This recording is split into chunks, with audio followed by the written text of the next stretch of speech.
ጤና ይስጥልን ተመልካቾች የተለመደ ላይክ ሰብስክራይብ ሼር ማድረጋችሁ እንዳትረሱ የእናንተ እያንዳንዷ እንቅስቃሴ ዋጋ ያላት በመሆኑ ቤተሰቦች ስለሆናችሁ በተደጋጋሚ እየመጣችሁ ቼክ ስለምታረጉም ስለምትመለከቱትም አስተዋጽኦአችሁ እጅግ የጎላ ነው። ለዚህ ደግሞ እጅጉን አመሰግናችኋለሁ። ለእያንዳንዱ እንቅስቃሴያችሁ ለእያንዳንዱ ለምታደርጉት ነገር ሁሉ እጅጉን ምስጋናዬ ከፍ ያለ ነው። ውድ ተመልካቾች ያው ቤተሰቦች ስለሆናችሁ ሁሉን ነገር መመልከት እችላለሁና በጣም ነው የማመሰግናችሁ። ዛሬ መካከለኛው ምስራቅ ጉዳይን ነግራችኋለሁ። የኢራንና የአሜሪካ የኒውክሌር ድርድር ምን ላይ ደርሷል የሚሉ ጥያቄዎች ከግራም ከቀኝ መነሳት የሚገባቸው ጉዳዮች ናቸው። ምክንያቱም ዶናልድ ትራምፕ ወደ ሳውዲ አረቢያ፣ ካታር፣ ዛሬ ደግሞ አረብ ኤሚሬቶች ገብተዋል። ስለዚህ ትልቅ የፖለቲካ አንደምታ ያለው ነገር ስለሆነ በቀላሉ የሚታይ አይደለም።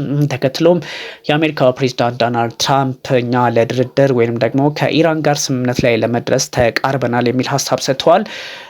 እንዴት ነው የተቃረቡት? በምን አይነት ሁኔታ በምን አይነት የፖለቲካ ካልኩሌሽን የሚለው ነገር በስፋት መታየት አለበት። ዞሮ ግን ዶናልድ ትራምፕ ተቃርበናል የሚል ሀሳብ ሰጥተዋል። እንዴት በምን መንገድ ተቃረቡ፣ በየትኛው ሁኔታ የሚለው ዝርዝር ጉዳዮች ይወጣሉ። እነሱን በደንብ እንመጣባቸዋለን።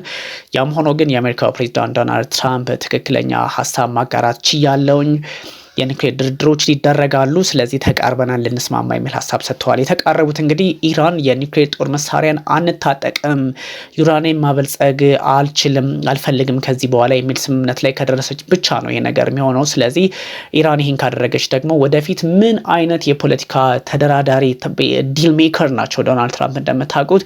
ከዚህ በኋላ ምን አይነት የፖለቲካ አካሄድ ከዚህ በኋላ ኢራን በየትኛው አቅማ በየትኛው ኢነርጂ ነው እንግዲህ የኒውክሌር ነገሯን አሳልፋ ከሰጠች ወይም ደግሞ ስለ ኒውክሌር ድርድር ከዚህ በኋላ ኒውክሌር ድርድር አድርጌያለሁ፣ ዩራኒየም አላበልጽግም፣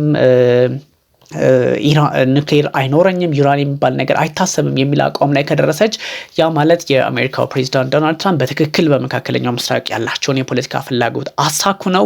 ከአሳኩም ብቻ ሳይሆን ኢራን ለወደፊት ለጀነሬሽን የምትደራደርበትን አንዳች ፓወር አጣች ማለት ነው። ስለዚህ ተቃርበናል አሉ በእርግጥ ዶናልድ ትራምፕ። ስለዚህ አያቶላ አሊ ሀመኒ ደግሞ የሚሰጡት አስተያየት እኛ ኒውክሌር ማበልጸግ የምናቆመው ወይንም ዩራኒየም የምናበለጽገው የጦር መሳሪያውን ለመታጠቅ አይደለም። እኛ የምናበለጽገው ለተለያዩ የፖለቲካ እንቅስቃሴዎች አይደለም። እኛ የምናበለጽገው ለሲቪሊያን ጥቅም ላይ የሚውል ለኢነርጂ ነው፣ ለመሰረተ ልማት ነው የሚል አቋም አላቸው። ስለዚህ በእርግጥ የመሰረተ ልማት ነው ወይ የሚለው ጥያቄ እንዳለ ሆኖ እነሱ በዚህ አይነት ነገር የሙጥኝ ብለዋል።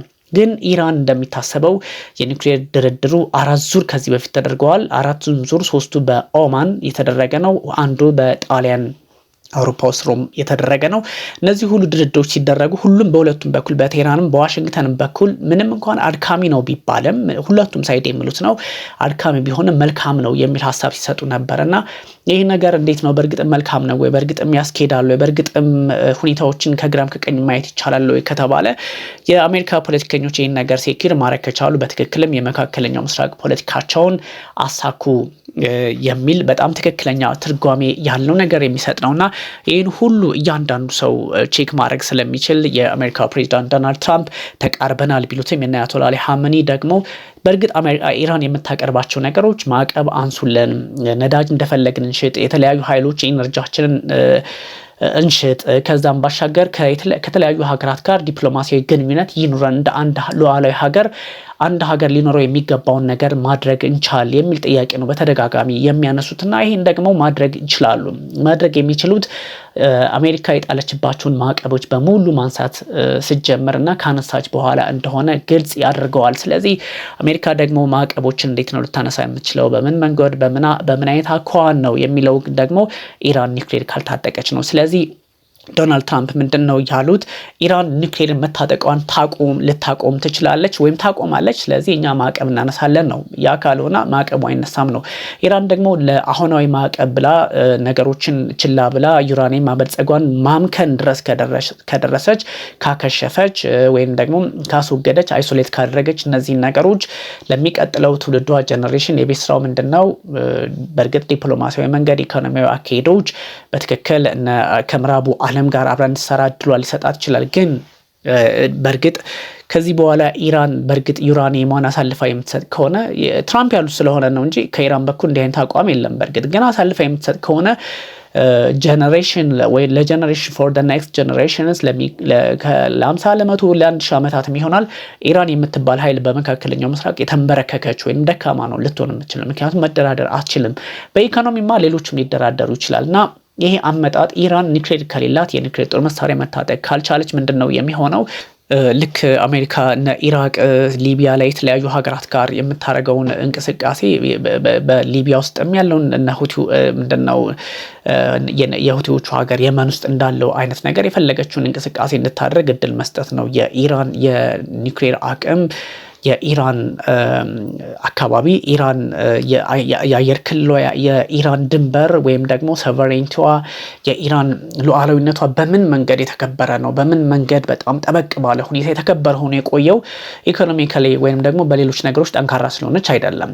ሚሊተሪሊ ፓወርፉል ሆና ስለተገኘች ወይም ደግሞ በተለይም ከዚህ ከኒውክሌር ጉዳይ ጋር ጠንከር ያለ አቋም ስለምታራምድ ነውና ምናልባት ኢራን በዚህ ልክ ድርድሮችን አስቀጥላ በዚህ ልክ ሁኔታዎችን መፍትሄ ይሰጣቸዋለሁ ብላ አስባ ኢኮኖሚዋን ልጠቅም ብችልም ግን ወደፊት የሚኖራትን የኒውክሌር ድርድር ወደፊት የሚኖራትን አቅም ጡንቻ መፈታተሽ ሙሉ በሙሉ የምታጣበትን አጋጣሚ ትፈጥራለችና አሉታዊ አጋጣሚ ልትፈጥር ትችላለችና በቀላሉ የሚወሰን አይደለም ለማለት ነው። እና አያቶላ አሊ ኻሜኒ ደግሞ ይሄኛውን መንገድ ጠበቅ አድርገው ይዘውታል ማለት ነው። በነገራችን ላይ ኒውክሌር ጦር መሳሪያዎችን ራሳቸው ምዕራባውያን ናቸው በ1960ዎቹ ያስታጠቋቸው የኒውክሌርን ግንዛቤ የኒውክሌር ኮንሰፕትን የሰጧቸው ራሳቸው ናቸው ምዕራባውያን ኃይሎች።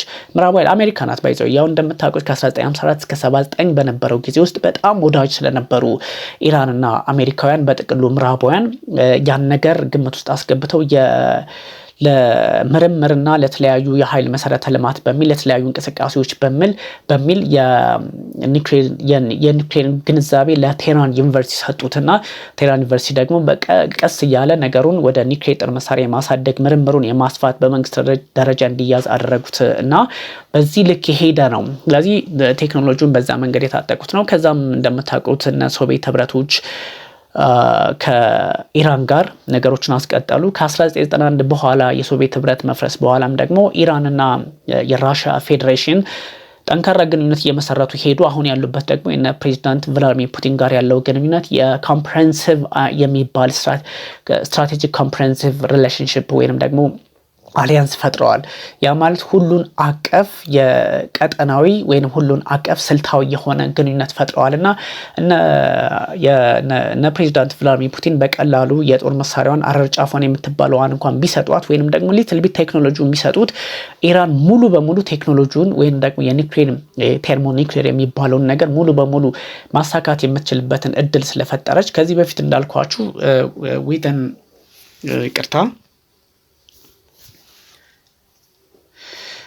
ከዚህ በፊት ዊዘን ዌክ በአንድ ሳምንት ውስጥ ማድረግ እንደምትችለው ነበረ የተነጋገርነው እና ልክ በዛ ልክ መሄድ እንደምትችል ነው የሚያሳየው። ሰው በቀላሉ አቺቭ ማድረግ የሚቻል ነው፣ በቀላሉ ማሳካት የሚችል ነው።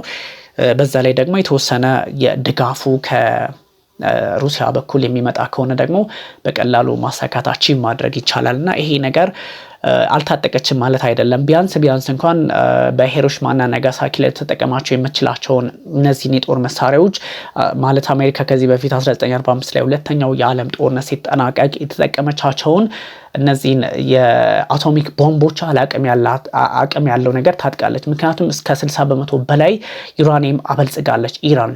ሰው በቀናት ውስጥ መስራት ትችላለች፣ በሳምንትም መስራት ትችላለች። ኤንዌይ ከ60% በላይ ከሆነ ያው አቶሚክ ቦምቡ ላይ የደረሰ ነገር አላት ማለት ነው። አሜሪካ ከዚህ በፊት የተጠቀመቻቸውን ማለት ነው። ግን ያው ደግሞ ዩራኒየም ለማበልጸግ ሂደቱ ከፍ ብሎ 90% ከዛም በላይ ከሆነ ደግሞ አንድ ቴርሞኒውክሌር ጦር መሳሪያ ማምረት የሚቻልበትን እድል ሊፈጥር ስለሚችል በቀላሉ የሚታይ አይደለም ማለት ነው። እና ለዚህ ነው ድርድሮች በቀላሉ በዚህ መንገድ ይሆናሉ ይሳካሉ ወይስ አይሳኩም የሚለው በበርካቶች ዘንድ በተለያየ ጥያቄ መልክ የሚነሱትና ይህን ነገር መፍትሄ ማምጣት ይቻላል ወይ ነው እንግዲህ ዶናልድ ትራምፕ ያሉት። የኒውክሌር ድርድር ማድረግ ከቻሉ መልካም እሰየው፣ ማድረግ ካልቻሉ ደግሞ የራሳቸው ዋጋ ይከፍላሉ። እኛ ዋጋንተን ቦምብን ኢራን ነው ያሉት። ኢራንን እንመታታለን፣ እናጠቃታለን የሚል ሀሳብ ነበር የሰጡት። እንደምታውቁት ደግሞ የሚሰወሩ እነዚህ ቢቱ የሚባሉ ቦምብ ጣይ አውሮፕላኖች አሜሪካ ወደ 6 የሚሆኑ ወደ አይ ቲንክ ጋርሺያ የሚባል አካባቢ ላይ በህንድ ውቅያኖስ በሚገኝ አንድ ግዙፍ የአየር ኃይል ጦር ሰፈሯ ላይ አስፍራለች እና ያ እንግዲህ በዋነኝነት ዓላማው መካከለኛው ምስራቅ ላይ ያሉ እንቅስቃሴዎችን ለመቆጣጠር ቢሆንም በሜዲትራኒያን በህንድ ውቅያኖስ በቀይ ባህር ያለውን ቢሆን ከሁቲዎች ጋር ያለውን ነገርም ግምት ውስጥ ያስገባ ቢሆንም ሁቲዎችም ደግሞ አሁን ባሉበት ሁኔታ ምን አይነት አቋም ነው ያላቸው? ወደ አሜሪካ ጋር የመታረቅ ነውና ስለዚህ እያንዳንዱ እንቅስቃሴ ሞር ወደ ኢራን ሊያዘነብል ይችላል። ስለዚህ ወደ ተመልካቾች ነገሩ በጣም ቀላል ቢመስልም እንግዲህ አሜሪካና ኢራን በትክክል መካከለኛው ምስራቅ ላይ ጦርነት ውስጥ ቢገቡ በተወሰነ መንገድ አሜሪካን ልትገዳደር የምትችለው ኢራን ነች እንደምታውቁት። ሌላው ሁቲዎችም ጎበዞች ናቸው። አም ሶሪ ፎር ዲስ ወርድ ማለት ጠንካራ ሚሊታሪ ጎበዝ የሚለው የሆነ ቀለል ላሉ ኤክስፕሬሽኖች ስለሆነ ብዬ ነው።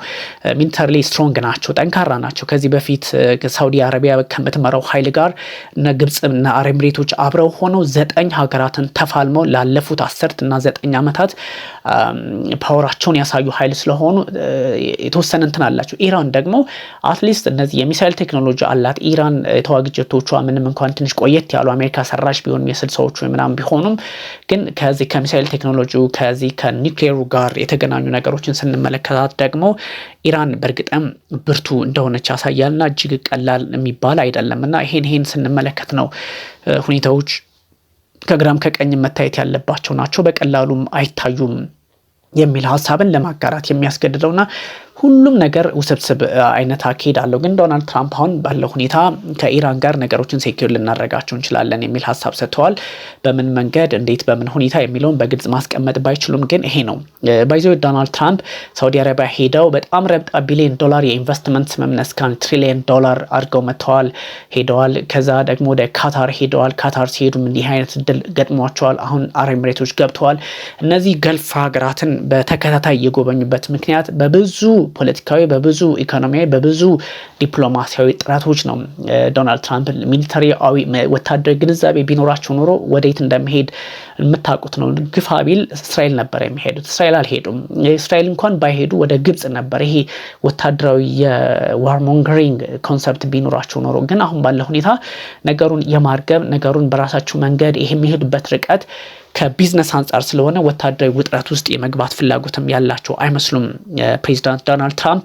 ለዚህም ነው በጣም ሰፋ ያለ አቀባበል የተደረገላቸው። በነገራችን ላይ ዩናይትድ አረብ ኤሚሬትም ሲሄዱ፣ ካታርም ሲሄዱ፣ ሳውዲም ሲሄዱ በጣም በቃ በኩራትና የተለያዩ የጦር መሳሪያዎች በእነዚህ ኤርፎርስ 1 የጦር መሳሪያ ታጅበው ነው የሄዱትና ይሄ እጅግ ለዶናልድ ትራምፕ ካላቸው የቢዝነስ አስተሳሰብ ዲልሜከር ፕሬዚዳንት ስለሚባሉም ከዛ አንጻር አብረው ሊሄዱ የሄዱበትን መንገድ እንግዲህ ማየት ይቻላልና ከሳውዲ አረቢያ ጋር ከካታር ጋር ከአረብ ኤሚሬቶች ጋር ሰላም እንፈልጋለን ወይንም ደግሞ ንግድ እንሰራለን በመካከለኛው ምስራቅ ብለው ሲያስቡ ኢራን ጋር ጠላት መሆን አይፈልጉም። ምክንያቱም ጠላት ከሆኑ ኢራን እነዚህን ኢንቨስትመንቶች ታስተጓጉላለች። ምክንያቱም ታስተጓጉለው አቅም የላትም ምናምን ልንል አንችልም።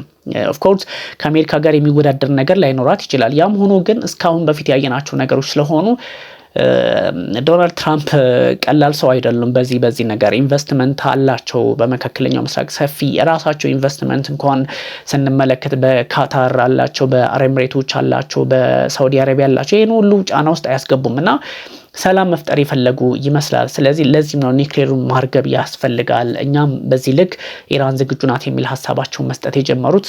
ዞሮ ግራም ቀኝ መታየት የሚችል ጉዳይ መሆኑን ግን ታሳቢ ማድረግ ያስፈልጋል። ውድ ተመልካቾች ሰፊ መረጃዎችን ይዤላችሁ ይመለስ ይሆናል። ለዛሬው እጅግ አመሰግናችኋለሁ።